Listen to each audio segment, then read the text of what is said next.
the thing that turned me off most about the meta of classic WoW, and totally just it pulled the plug in my brain. And I know Mm. that this isn't a huge problem with it, because it's probably only 1-2% of people who do it, maybe like 3-4%, is the multi-boxing for me, man. The multi-boxing, Huh. and I did it myself on launch, but multi-boxing, as I've said on stream, I'll say it again, is the most pay to win thing I've ever seen in my entire life. And it's actually shocking to me that it's allowed. And it's always been allowed in World of Warcraft. But I think in 2020, more than ever, now people have all this technology It's and easier to pull bandwidth off. and power. Yeah. You can pull it off. And in the context of classic WoW, it's pay to win in the most literal possible sense. It's like if you could have 5 clones in real life right now, and they could all work jobs and give you money, and the goal is to like accumulate as much money or clout as another person in real life. That would be so OP. That would be actually completely unfair. So if there's Joe Schmo trying to have a fun, immersive time, and you could have rank 14 gear. Here's the thing: you could have rank 14 gear, slave your butt away, grind all these BGs for months, get rank 14, be the big pumper you always dreamed of, purple gear, right? Yeah. You could have yeah. a guy with 5 mages in full green leveling gear and just press Fire Blast on you and you're dead. Literally dead. Yeah. Doesn't matter. Yeah, I guess Literally when you dead. put it that way, I guess it'd be pretty abusive. So other than easy ganks, how do people abuse multi-boxing? Why is it so degenerate in your mind?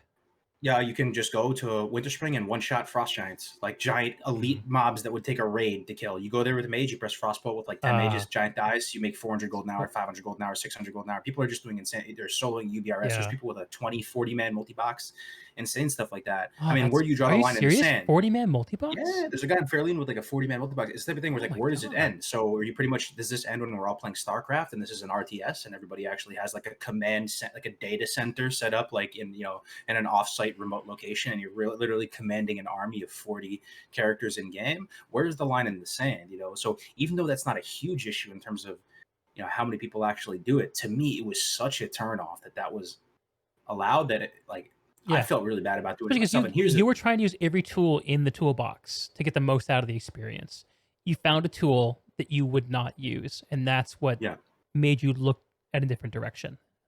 So when I first heard about multi-boxing, I had this innocent excitement for it. I was like, wow, I have the keys to the Lambo right now. I have the keys to the castle. This is insane. So week 1, I leveled up a Warlock to 60 on Scarum. Day 9, we killed Ragnaros. Week 2, or like the week 2 or 3, I leveled up a mage right after and got the 60 like on week 3 or something. I was one of the first people on the server with the second 60. And at that point, I had unlimited inventory space. I had a mage that could portal me around. I was a Soul Link Warlock, and if as soon as I ran out of mana, I would life tap myself down to 10%, polymorph myself because I would slash duel myself on the mage, heal up in 3-4 ticks, be back up to full. Literally nobody could kill me because I have 2 characters. So I'm not a sophisticated multi-boxer, but I was okay enough to have the mage turn face the target in Frostbolt or poly. Yeah. So at that point, like, just nobody's killing me 1v1. And after a while, it was cool for like a couple weeks.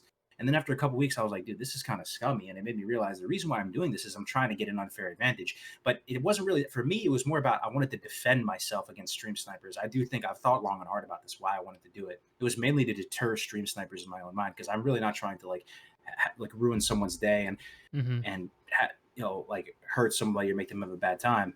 Yeah. But, I felt this kind of guilt with multi-boxing. And I wanted nothing to do with it. So like hardcore came as a result of a lot of these things. Like you'd be like, oh, you could participate in this sweaty meta where you have to try super hard. The expectation is you're going to multi-box and you're going to be kind of toxic in PvP so that people will leave you alone, to just having this beautiful, wholesome community where all the incentives are aligned for people to have fun. Everybody's rooting each other on, and you just kind of disconnect from all that. And I don't know.